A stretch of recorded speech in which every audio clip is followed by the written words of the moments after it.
Hello YouTube world, my name is Nicholas Montez and you're watching my YouTube channel, The Teenage Movie Critic, and welcome back to my YouTube channel, everybody. I'm so excited to have you all back together again, and in today's video, we're going to be doing a celebration of cinema review for another great movie, Zero Dark 30. So if you don't know what this movie is, it's basically another one of those 9/11 movies, except it's about the people that found and killed Osama bin Laden in 2011, about, what, 12 years ago? So yeah, this was a movie that I was really intrigued by, and so let's go ahead and start talking about it, celebrating 11 years of the movie.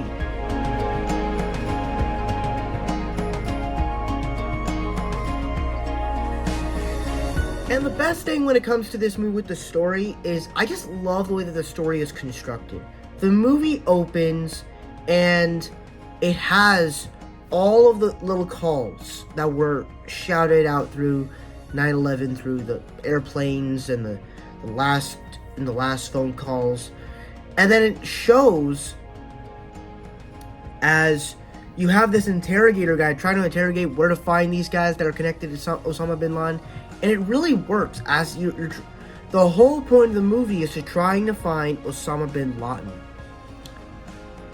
As you connect with all the story beats, you connect, oh, Osama bin Laden's been hitting over here. This person's connected to him. He hasn't talked to anyone in years. Like, all that stuff. And connecting little dots of, like, they tried to catch him in 1998. Like, all this little stuff is really interesting and cool, and makes for a interesting experience of trying to find Osama bin Laden. So I thought that the story part of this movie was really cool.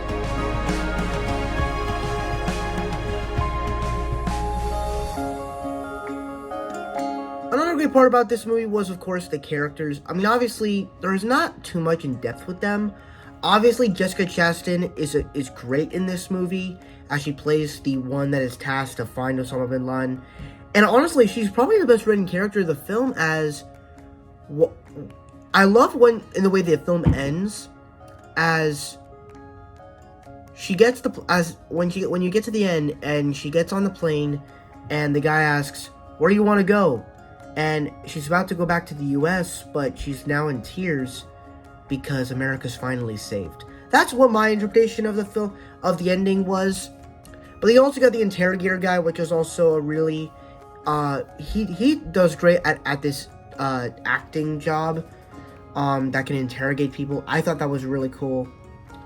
And then, even one of the soldiers is Chris Pratt. And he's probably the most recognizable of our soldiers. And the guy that played one of Crossbones' guys in the Captain America movies. So, you get a nice little cast in there of recognizable faces.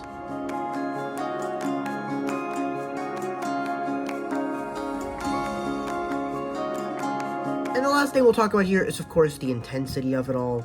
Obviously, it's a film about catching Osama bin Laden, and there's a lot of intensity through it, from the interrogation scenes, from arguments that people are having on trying to find Osama bin Laden, or even the parts when they're at the compound and they're about to find him.